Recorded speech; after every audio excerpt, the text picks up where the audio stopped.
My name's Ruth Blackie, and I'm a retired Master Warrant Officer in the Canadian Armed Forces. I brought in artifacts today for 3 of my family members. The release papers from my great-grandfather and tiny newspaper clipping about his brother. From my grandfather, I have his Toronto Irish Regiment cap brass. It's impossible to overstate the impact the 2 world wars had on families. From the start of World War I to the end of World War II was only 31 years. Globally, 160 million people served in the 2 wars. Countless families sent husbands and sons to both. Many never returned. And among those who did, wounds often ran deep. Women and daughters worked in military support roles and on the home front. War was in everyone's life. Some families grew when servicemen came home with war brides.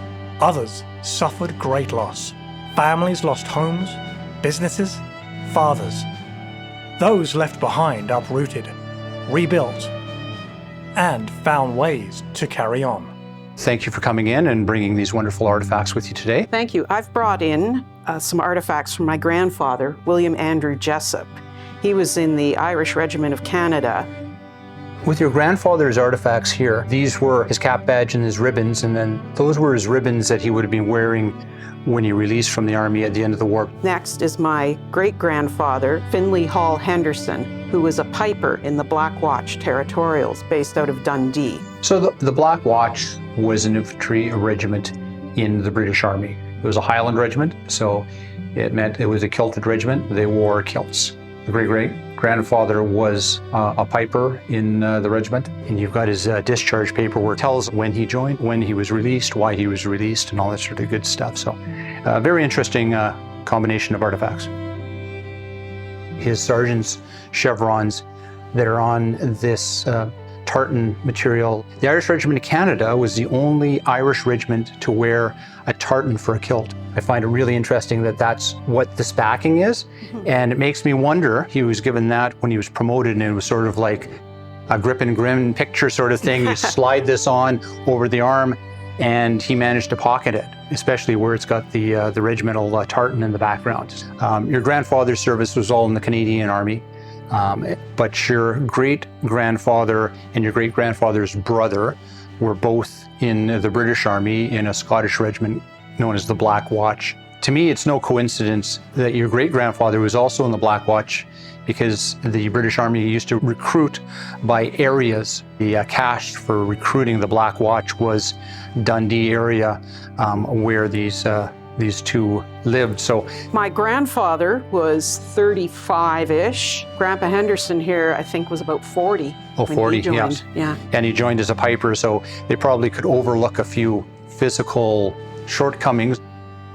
He was a musician. He was a very good piper. He had been in the militia as a young man, and then when the First World War broke out, he signed up in the Territorials.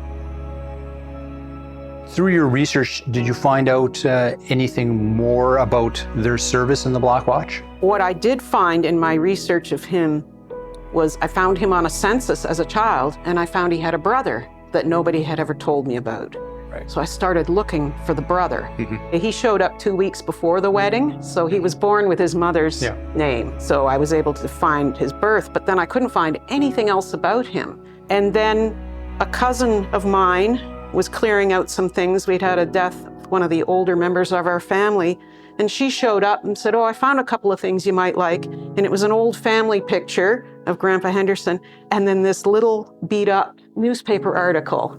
So Ruth, you spent your adult life in the military as a musician, both in the regular forces and joined the Reserve Army when you decided it was time to.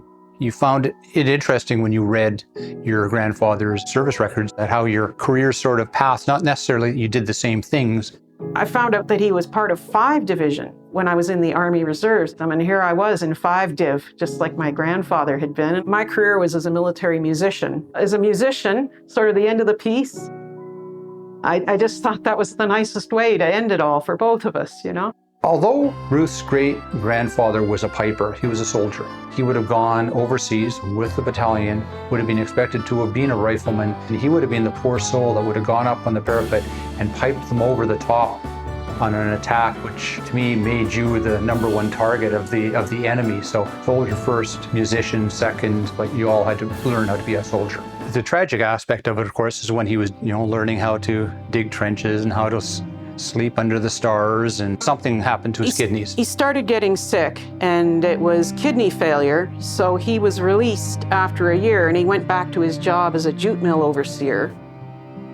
Looking at the service record that you brought in, it's quite unusual to see someone released in 1915. Obviously, this was something quite severe that afflicted your great-grandfather for the Army to release him.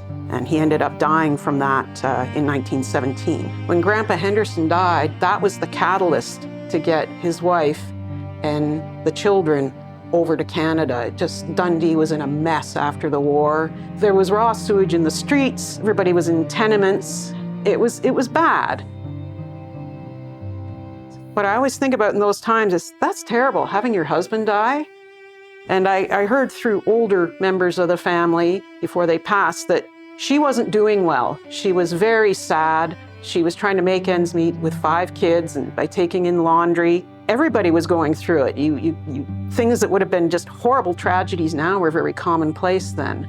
So it was her doctor that suggested, he said, "Do you have anywhere to go?"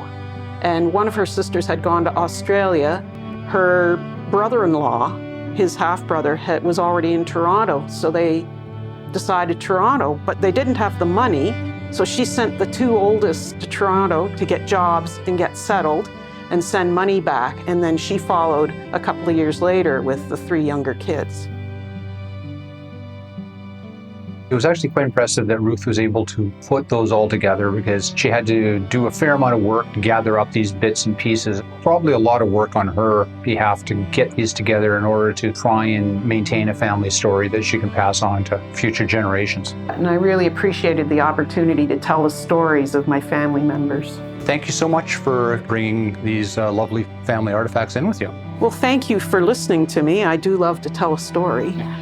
I'd be asking you now if you'd consider donating to the Army Museum, but I think that this is something that's more important to you. These are things that they actually touched. My grandfather touched that. My great-grandfather touched that. My great-grandfather touched that too, because he's the one that mounted it on the piece of paper. There's 2 generations below me that really, I think, would be interested in touching something. I'm glad to hear that these will be well looked after and be passed on to future generations in your family. Coming up on Militaria. If you were a warrior and you didn't have a Damascus steel blade, it was considered that you didn't really have the best you could be holding.